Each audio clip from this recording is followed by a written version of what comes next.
चुप रहना यानी मौन रहना। जो लोग ज्यादा चुप रहते हैं वह लोग अपने भीतर के असीम शक्तियों को समझ पाते हैं। गौतम बुद्ध के अनुसार मौन की शक्ति इतनी ज्यादा है कि वह हमारे अंदर के सारे तनाव, सारी की सारी चिंता और भय को खत्म कर देता है और लोगों के बीच हमें एक होशियार और आकर्षित मनुष्य बना देता है।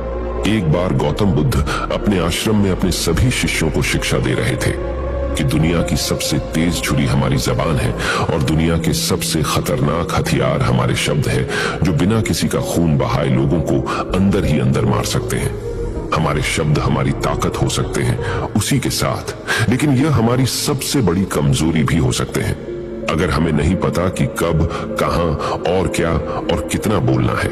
यदि हम सही समय पर सही इरादे के साथ सही शब्दों का प्रयोग करते हैं तो यह हमें एक सफल व्यक्ति बनाता है। लेकिन अगर हम सही समय पर सही इरादे से सही शब्दों का इस्तेमाल नहीं करते तो यह हमारे जीवन को नर्क से बदतर बना सकता है। तो दोस्तों, आज की स्टोरी के माध्यम से मैं आपको बताने वाला हूं कि चुप रहकर कैसे हम अपने जीवन को बदल सकते हैं। आपको चुप रहने की शक्ति का एहसास इस वीडियो में होने वाला है। वीडियो शुरू करने से पहले कमेंट बॉक्स में नमो बुद्धाय लिखकर वीडियो को लाइक जरूर करें। तो चलिए शुरू करते हैं। इस कहानी को जापान में एक बहुत ही प्रसिद्ध बौद्ध भिक्षु रहा करते थे। उनका नाम रिसाई था। रिसाई अकेले रहते थे। दुनिया के शोर शराबे से दूर जंगल में वो रहते थे और वह बड़े ही ध्यानी और प्रभु भक्त व्यक्ति थे, इसलिए वह पूरे जापान में बहुत अधिक प्रसिद्ध थे। एक दिन एक राजकुमार रिसाई के पास आया और बोला, हे प्रिय भिक्षु, मैं हमेशा थका हुआ, निराश और परेशान महसूस करता हूँ। मेरा मन बहुत अशांत रहता है। हालांकि मेरे पास सब कुछ है, दौलत, शोहरत, सुख सुविधाएं जो हर व्यक्ति चाहता है या पाने की इच्छा करता है, लेकिन फिर भी मेरे अंदर इतनी अशांति और चिंता क्यों है? रिसाई ने उसकी बात बहुत ही ध्यानपूर्वक सुनी और कुछ सोचने के बाद कहा, तुम इस प्रश्न का उत्तर जानते हो, बस तुमने कभी इस प्रश्न को हल करने की कोशिश नहीं की है। रिसाई ने आगे कहा, मैं एक रिसर्च करना चाहता हूं, क्या तुम मेरा साथ उसमें दोगे? इस रिसर्च के बाद तुम्हारे जीवन में किसी भी तरह की अशांति और चिंता नहीं रहेगी। ये बातें सुनकर राजकुमार बहुत हैरान था। उसने रिसाई से कहा, बताइए मुझे क्या करना होगा? अपने मन की शांति के लिए मैं कुछ भी करने को तैयार हूं। राजकुमार की इन्हीं बातों को सुनकर भिक्षु ने कहा, तो फिर आप अगले 15 दिन के लिए मेरे आश्रम में रहोगे और एक सामान्य व्यक्ति की तरह अपना जीवन व्यतीत करोगे और इन 15 दिनों में तुम अकेले और चुपचाप रहोगे, जितना हो सके कम बोलोगे। राजकुमार उस भिक्षु की बातें सुनकर सहमत हो गया। पहले दिन राजकुमार को लगा कि उसका मन सामान्य से अधिक अशांत और विचलित है। उसके मन में तरह तरह के विचार आ रहे हैं थे और वह आम लोगों की तरह जीवन जीने में असहज महसूस कर रहा है। उसे अंदर से बोलने की इच्छा हो रही थी, लेकिन वह चुपचाप रहा। उसके मुंह से एक भी शब्द नहीं निकला, बस वह चुपचाप बैठा रहता। लेकिन रात होते होते उसे अंदर ही अंदर शांति का अनुभव होने लगा। उसके लिए यह अनुभव अजीब था। वह खुद से पूछ रहा था कि वह अंदर ही अंदर इतना खुश क्यों है और उसकी आंतरिक बेचैनी और चिंता कम क्यों होने लगी है। अगले दिन राजकुमार अकेला चुपचाप बैठा रहा और वह प्रकृति को निहार रहा। वह पौधों को, फूलों को, आकाश में उड़ रहे पक्षियों को, वह अपने जीवन में पहली बार यह अद्भुत दृश्य महसूस कर रहा था कि उसके पास कितनी सुंदरता है। वह दिन भर प्रकृति की सुंदरता को निहारता रहता और उसकी ताजगी को महसूस करता रहता। इसी तरह से 10 दिन बीत गए और उसके मन की सारी बेचैनी, सारी हलचल, सारी उथल पुथल और सारा तनाव गायब हो गया। 11वें दिन की सुबह राजकुमार फिर से एकांत में बैठ गया और कुछ ही मिनटों में उसकी आंखें अपने आप बंद हो गईं और वह गहरे ध्यान में चला गया। वह पूरे दिन वहीं पर आंखें बंद करके बैठा रहा और गहरे ध्यान में डूबा रहा। ना कोई शब्द, ना कोई चिंता। राजकुमार भीतर से असीम शांति और आनंद से भर गया। राजकुमार अपने बाकी के 4 दिन इसी तरह गहरे ध्यान में व्यतीत करने के बाद 15 दिन बाद रिसाई के सामने प्रस्तुत हुआ और रिसाई को प्रणाम करके बोला, प्रिय भिक्षु, मुझे उत्तर मिल गया कि मेरे मन में इतनी उथल पुथल और चिंता क्यों थी। मैं जान गया कि मेरा मन इतना अशांत और विचलित क्यों था। रिसाई मुस्कुराते हुए पूछा, बताओ क्या उत्तर मिला तुम्हें? राजकुमार ने कहा, मैं आवश्यकता से अधिक बातें करता था। मैं किसी पर भी अपने शब्द और ऊर्जा व्यर्थ करता था। मैं दिन भर अपने लोगों से फालतू की बातें करता रहता और फिर उन्हीं के बारे में अकेले में सोचता रहता और ज्यादातर समय नकारात्मक ही सोचता रहता। इस तरह मैं बस अपना समय बर्बाद कर रहा था। ज्यादा बोलने और नकारात्मक सोचने की वजह से मेरा मन अशांत और बेचैन हो गया था और इसी वजह से मैं किसी भी काम को ठीक से नहीं कर पा रहा था, जिसकी वजह से मैं हर काम में असफल होने लगा।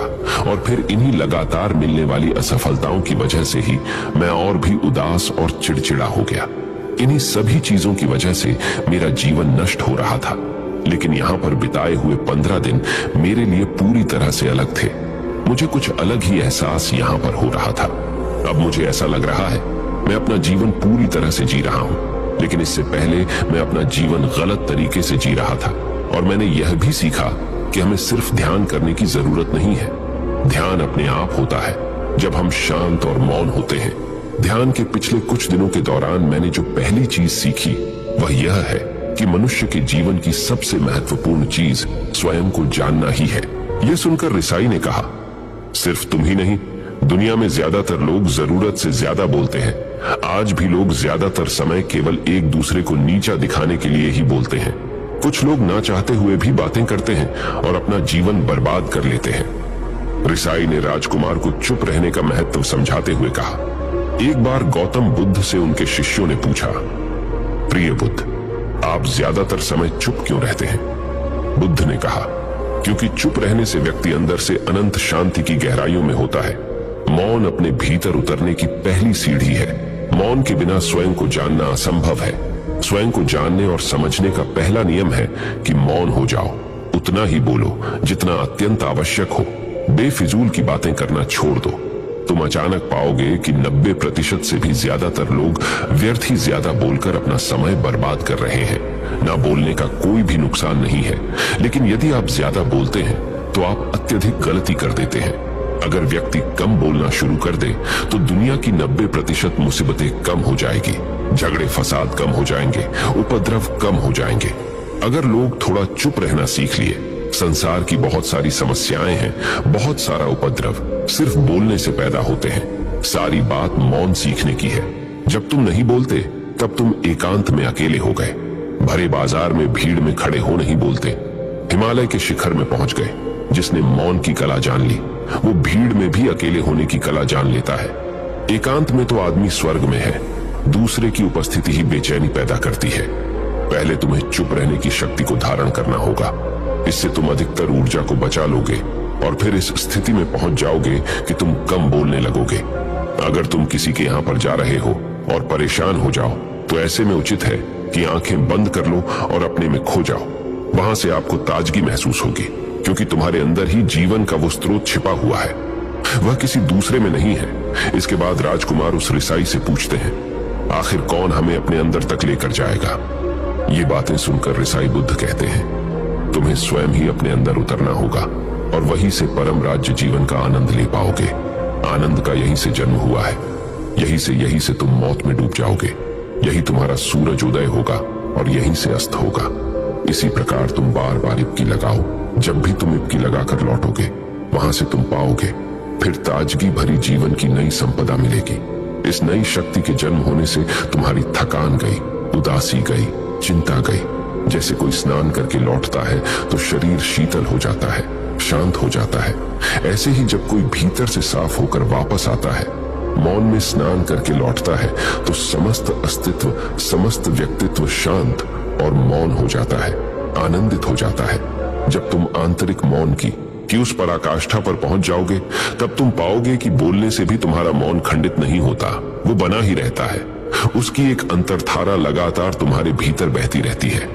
तुम बोलते तो हो, तुम शब्द का उपयोग भी करते हो, लेकिन वो तुम्हारे मौन को खंडित नहीं कर पाती। एक बार गहरे मौन में स्थिर हो जाओ, फिर तुम्हारी वाणी में भी मिठास आ जाएगी। तुम्हारा बोलना संगीत पूर्ण होगा, तुम्हारा बोलना सत्य होगा। तुम बोलोगे तो दूसरों पर भी शीतलता छा जाएगी। जैसे ही तुम अंदर से चुप होते हो, तुम इतने शक्तिशाली होने लगते हो कि समाज की निर्भरता तुम छोड़ने लगते हो और तुम्हारे जीवन में एक मस्ती आती है जो केवल दीवानों के जीवन में होती है। तुम्हारे चेहरे पर एक नई रौनक आ जाती है। तुम्हारी आंखें किसी अमृत के समान हो जाती है और तुम अनंत शांति के समुद्र में डूबने लगते हो। इतना कहकर भिक्षु रिझाई ने अपनी बात खत्म की और वो मौन में चले गए। राजकुमार उनका धन्यवाद कर कर अपने महल में चला गया। दोस्तों, आपने भी अनुभव किया होगा कि बहुत ज्यादा बात करने से दिमाग अशांत हो जाता है, जिससे हम अपने दिमाग पर नियंत्रण खो देते हैं और साथ ही अपना ध्यान भी खो देते हैं। जो लोग बहुत ज्यादा बोलते हैं उनके पास किसी एक काम पर ध्यान केंद्रित करने की काबिलियत नहीं होती। वो अपने किसी भी लक्ष्य पर पूरी तरह से ध्यान केंद्रित नहीं कर पाते। अगर हमारा दिमाग एक जगह केंद्रित नहीं है तो हम जीवन की सच्चाई नहीं समझ पाते और ना ही मनचाही सफलता कभी हासिल कर पाएंगे। इसके अलावा भी आपने देखा होगा कि जो लोग अधिक बोलते हैं वो अक्सर लोगों के बीच हंसी का पात्र बन जाते हैं, और जो लोग कम बोलते हैं और अपनी बात पर कायम रहते हैं उन्हें लोगों से सम्मान मिलता है। लोग उनकी बातों को सुनते हैं और उन पर भरोसा भी करते हैं। जो लोग जरूरत से अधिक बोलते हैं और अपने विचारों के बारे में पक्के नहीं होते, उनका दिमाग स्थिर और विचलित रहता है, शोर से भरा रहता है, और एक अशांत दिमाग वाला व्यक्ति जीवन में किसी भी चीज में सफल नहीं हो पाता, क्योंकि वह किसी भी काम में फोकस नहीं कर पाता। यदि किसी व्यक्ति को यह पता है कि उसे कब, कहां और क्या बोलना है, तो वह व्यक्ति सच में बहुत बुद्धिमान है, और ऐसा व्यक्ति जहां भी जाता है उसका व्यक्तित्व आकर्षण का केंद्र बन जाता है, और वह जो कुछ भी करता है उसमें सफल अवश्य होता है। अगर हम किसी महान और सफल व्यक्ति के व्यक्तित्व को गहराई से देखें तो पाएंगे कि वो कम बोलते हैं और कम से कम शब्दों में अपनी बात खत्म कर देते हैं। वो बोलने से पहले वो चीजों और जिसके बारे में उसे बोलना है उनके बारे में गहराई से सोचते हैं। लेकिन जो लोग बहुत ज्यादा बोलते हैं, बहुत बार वो झूठ भी बोलते हैं और अपनी बातों से दूसरों के मन और विचारों पर कचरा डालते रहते हैं। वह ज्यादातर समय दूसरों की बुराई करते रहते हैं, इसलिए उनके अपने भी उनसे नफरत करने लगते हैं और उनसे बचने की। सभी शिष्यों ने अपनी शक्ति के अनुसार छोटे बड़े ढेर संकल्प लिए और गुरु को अपने अपने संकल्प के बारे में बताकर वहां से चले गए। लेकिन वह शिष्य जो खुद को सबसे अलग और बड़ादा दिखाना चाहता था, वह सीधे गुरु की कुटिया में पहुंच गया और बोला, मैं कोई छोटा मोटा संकल्प नहीं लेना चाहता, बल्कि खुद की ही जैसे एक बड़ेढ़ा और महान संकल्प लेना चाहता हूं। कृपया आप ही बताएं, क्या संकल्प लेना चाहिए? उसकी यह बात सुनकर गुरु मुस्कुराए और बोले, क्या तुम मेरे द्वारा दिए गए संकल्प को पूरा कर पाओगे? क्या तुम्हारे लिए उसे पूरा करना संभव होगा? शायद नहीं, वह तुम्हारे लिए संभव नहीं है। तुम उसे पूरा नहीं कर पाओगे, इसीलिए तुम खुद ही कोई संकल्प ढूंढो। शिष्य ने कहा, नहीं गुरुदेव, आप जो भी संकल्प मुझे देंगे मैं जरूर उसे पूरा करूंगा। गुरु ने कहा, ठीक है, तो तुम अगले 1 महीने तक चुप रहोगे, मुंह से एक शब्द भी नहीं निकालोगे, यही तुम्हारा संकल्प है। शिष्य ने कहा, गुरुदेव, यह भी कोई संकल्प है? यह तो बहुत ही आसान है, 1 महीने तक चुप ही रहना है। आप कोई बड़ेढ़ा संकल्प दीजिए जो मेरी योग्यता के लायक हो, जिसे पूरा करने में मुझे समस्या हो। गुरु ने कहा, पहले तुम इस संकल्प को तो पूरा करके दिखाओ। शिष्य ने गुरु की बात मान ली और वह उसी समय चुप हो गया और पलटकर कुटिया से बाहर चला गया। उसे चुप रहना बहुत आसान लग रहा था। उसने एक दिन तो जैसे तैसे चुप रहकर काट लिया, लेकिन दूसरे दिन से उसके मन में ना बोलने का बोझ बढ़ने लगा। तीसरे दिन उसे भारीपन महसूस होने लगा और चौथे दिन उसके अंदर एक अजीब सी बेचैनी होने लगी, क्योंकि आसपास आश्रम के सभी शिष्य एक दूसरे से बातें कर रहे थे। वह भी अपना पक्ष उनके सामने रखना चाहता था, उनकी बोलती बंद कर देना चाहता था, लेकिन उसका संकल्प उसके आड़े आ रहा था। इसीलिए वह पूरे दिन सिर्फ मुंह और आंखें बनाता रहता।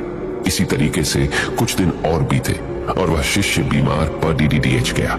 उसका सिर फटा जा रहा था, उसका खाने पीने तक का मन नहीं कर रहा था, वह सिर्फ बोलना चाहता था।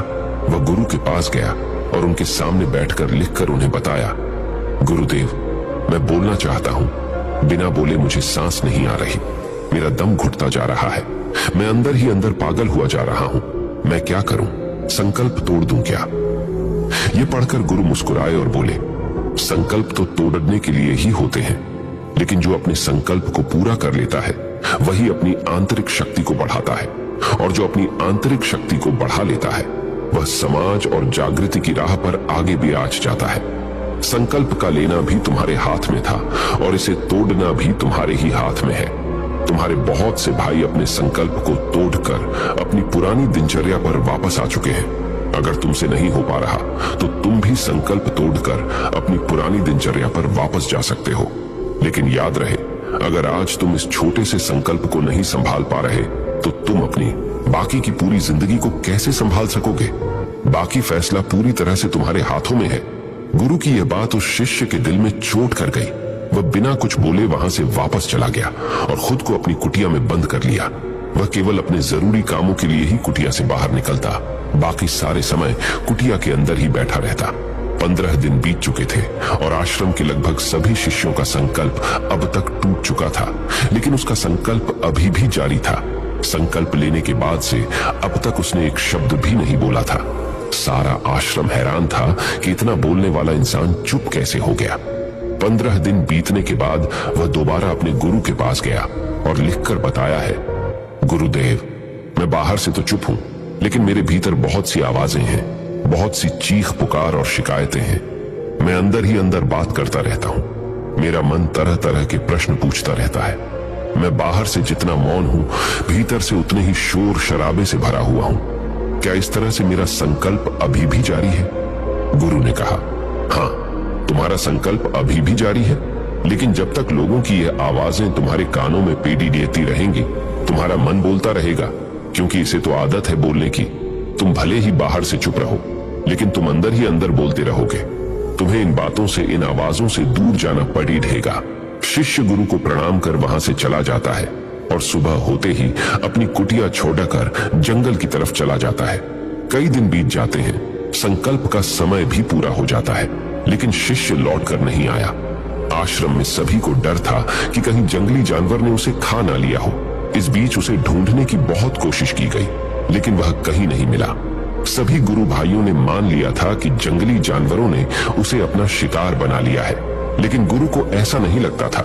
एक दिन आश्रम का एक अन्य शिष्य गुरु के पास आया और बोला, गुरुदेव, हमारे उस अधिक बोलने वाले भाई के साथ क्या हुआ होगा?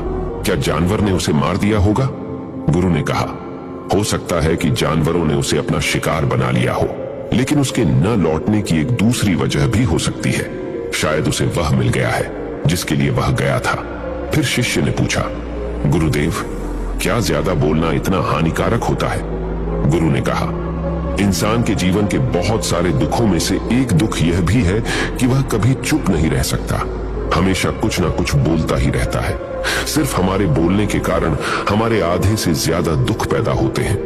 परिवार के अधिकतर झगड़ों की वजह हमारा बेमतलब बोलना ही होता है। हम में से कोई भी चुप नहीं रहना चाहता। हम बस सामने वाले को सुना देना चाहते हैं। जो भी हमारे मन में है, सब निकालकर उसके मन में बैठा देना चाहते हैं। उसे समझा देना चाहते हैं कि देख, तू गलत है और मैं सही। और इस तरीके से सब एक दूसरे की सडड ही गली बातों को ग्रहण कर रहे हैं। इस तरीके से सुनने और सुनाने का यह काम जिंदगी भर चलता रहता है। लेकिन इस नासमझी में हम अपना समय, अपना जीवन, अपनी समझ और सबसे महत्वपूर्ण व कीमती पल जो जिए जा सकते हैं, जिनको अनुभव किया जा सकता है, जिनमें आनंद को प्राप्त किया जा सकता है, यह सब खो देते हैं। लेकिन इसके बदले हमें मिलता क्या है? कुछ नहीं, सब व्यर्थ और बर्बाद हो जाता है। इस पागलपन में हमने क्या खो दिया, इसका एहसास केवल कुछ ही लोगों को हो पाता है। बाकी लोग जैसे उन्हें अपने आने का पता नहीं, वैसे ही उन्हें अपने जाने का भी पता नहीं चल पाता। शिष्य ने कहा, तो फिर इसका समाधान क्या है? गुरु ने कहा, पूरी जागरूकता के साथ अपने विचारों को देखना यही एकमात्र तरीका है। सारी मानसिक समस्याओं का वर्तमान में रहकर चिंतन करना, पूरी जागरूकता के साथ अपना काम करना जिंदगी में चमत्कारिक बदलाव ला देता है। उसके बाद वह शिष्य गुरु से अपने प्रश्नों का उत्तर पाकर उनको प्रणाम करके वहां से चला गया। उस शिष्य को आश्रम छोड़कर गए हुए 3 महीने का समय बीत चुका था, लेकिन उसकी कोई खबर न थी। अब तक तो सभी गुरु भाइयों ने भी उसके वापस लौटने की उम्मीद छोड़ दी थी। लेकिन एक दिन वह आश्रम लौट आता है। उसे देखकर सभी के आश्चर्य और खुशी का ठिकाना न रहा। लेकिन अब वह नहीं था जो यहां से गया था, वह कुछ और ही बनकर वापस आया था। उसके अंदर एक गजब का बदलाव महसूस किया जा सकता था। उसके चेहरे पर एक गजब का ठहराव और आंखों में बनी शांति थी। आश्रम में आते ही सभी गुरु भाइयों ने उसे चारों तरफ से घेर लिया और बातें करने लग गए। वह भी अपने गुरु भाइयों से बातें करने लगा। उससे बात करने वाले सभी ने यह अनुभव किया कि अब वह पहले जैसा उतावला और बातूनी नहीं रह गया था। उसके मुंह से एक एक शब्द बहुत ही सुलझे हुए और मधुरता के साथ निकल रहे थे। थोड़ी देर तक गुरु भाइयों से बात करने के बाद वह सीधा गुरु की तरफ चला गया। उसने गुरु के चरण छुए और कहा, गुरुदेव, क्या मैं अब भी मौन हूं? क्या अब भी मेरा संकल्प जारी है? गुरु ने कुछ देर तक शिष्य की आंखों में बड़े ध्यान से देखा और कहा, हाँ, तुम अब भी मौन हो। तुम्हारे मुंह से एक भी शब्द निकल नहीं रहा और तुम्हारा संकल्प अभी भी जारी है। शिष्य ने कहा, गुरुदेव, जब मैं आश्रम से गया तो मैं मुंह से तो चुप था, लेकिन मेरे अंदर बहुत सी आवाजें थीं, मन में बहुत से प्रश्न थे और वह बंद नहीं हो रहे थे। तो मैं जंगल में चला गया, इस उम्मीद से कि वहां मुझे शांति मिलेगी और मेरे मन की बकबक कम हो जाएगी। लेकिन मैं जितना एकांत में जाता गया, मेरे अंदर की आवाज उतनी ही तेज होती गई। मेरे भीतर की पुरानी से पुरानी आवाज मुझे सुनाई देने लगी। तब जाकर मैंने महसूस किया कि मैं कितना गलत कर रहा था। जब मैं अपने परिवार वालों, दोस्तों को और गुरु भाइयों को बुरा भला कहता था, तो उस समय मुझे लगता था कि मैं सही कह रहा हूं। जब मैं गुरु भाइयों की एक दूसरे से चुगली करता था और उनका मजाक बनाता, तब भी मुझे यही लगता था कि मैं उनसे बेहतर हूं और मैं सही कर रहा हूं। लेकिन उस दिन मैंने पहली बार महसूस किया कि मैं कितना गलत बोलता था। काफी दिनों तक ये आवाजें, ये शिकायतें मेरे अंदर चलती रही, लेकिन धीरे धीरे करके एक दिन ये सारी आवाजें मेरे अंदर से समाप्त हो गई। अब मैं भीतर से भी मौन हो गया। उस घने जंगल में बाहर से कोई बोलने वाला था नहीं और भीतर कोई आवाज बची ही नहीं थी। और मैं उस दिन पहली बार मौन का सही अर्थ समझा। मेरे चारों तरफ बहुत शांति थी। हालांकि अभी भी कुछ आवाजें आ रही थी जो पहले भी आती थी, लेकिन मैं उन्हें सुन नहीं पाता था। पर अब वह सभी आवाजें मुझे स्पष्ट रूप से सुनाई दे रही थी। हवा के चलने की आवाज, चिड़ियों के चहकने की आवाज और पानी के बहने की आवाज, ये सभी आवाजें मैंने पहली बार पूरे होशपूर्वक सुनी। अपने चारों तरफ इतनी शांति मैंने पहले कभी महसूस नहीं की थी। तो इस शांति को भंग करने के लिए मैंने पहली बार अपने मुंह से कोई शब्द निकाला। मैं चिल्लाया, हे ईश्वर, ये कैसी शांति है? सभी कुछ इतना शांत क्यों है? ऐसा क्या हो गया? लेकिन मेरे चिल्लाने के बाद भी शांति भंग नहीं हुई। सब कुछ पहले जितना ही शांत था, बाहर भी और भीतर भी। हे गुरुदेव, मैंने अपने गुरु भाइयों से बात की, मैंने आपसे बात की। मैं बोल रहा हूं, मैं चल रहा हूं, मैं सब कुछ देख रहा हूं, लेकिन मैं अपने भीतर एकदम एकांत में हूं, मौन में हूं, भीड़ डेच में होता हूं, तब भी भीतर से अकेला एकांत में होता हूं। जब मैं खुद में भी शोर करना चाहता हूं, तब भी एकांत में ही होता हूं। अब सब दिखाई पड़ी डाहने लगा है, सब सुनाई पड़ी डाहने लगा है। गुरु ने कहा, जब तक हम बाहर की तरफ बोलते रहेंगे, भीतर अशांति ही रहेगी। लेकिन जिस दिन हम भीतर की तरफ मुड्डाह जाएंगे, तब हमारे मुंह से कुछ भी निकलेगा, हम शांत ही रहेंगे।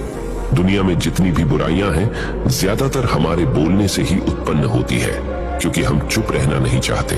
हम जितनी जरूरत है उससे कहीं ज्यादा बोलते हैं। हम सामने वाले को सुनना नहीं चाहते, बल्कि उसकी बोलती बंद कर देना चाहते हैं। उसे समझा देना चाहते हैं कि मैं कौन हूं, मैं क्या कर सकता हूं। और यही हमारी जिंदगी का मकसद बनकर रह जाता है। हमारी सारी ऊर्जा व्यर्थ के बोलने में बर्बाद होती रहती है। ऐसे ही समाज में लोगों का जीवन दुखों से भर जाता है, जो हमेशा एक दूसरे को सुनाने में लगे रहते हैं।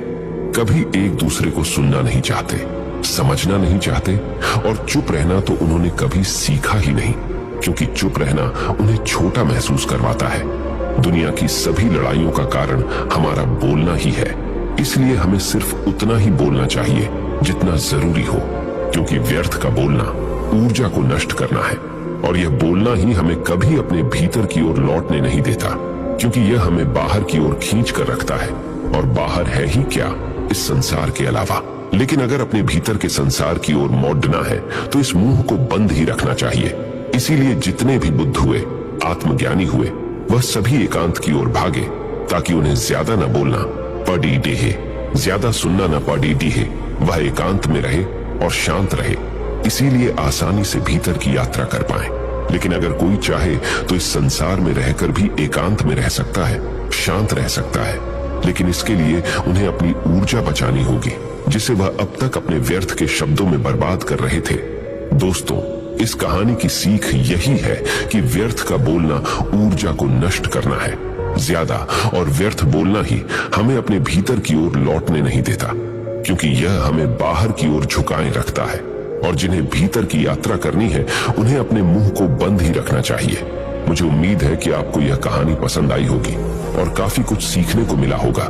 कहानी के बारे में अपने विचार आप हमें नीचे कमेंट बॉक्स में कमेंट करके बता सकते हैं।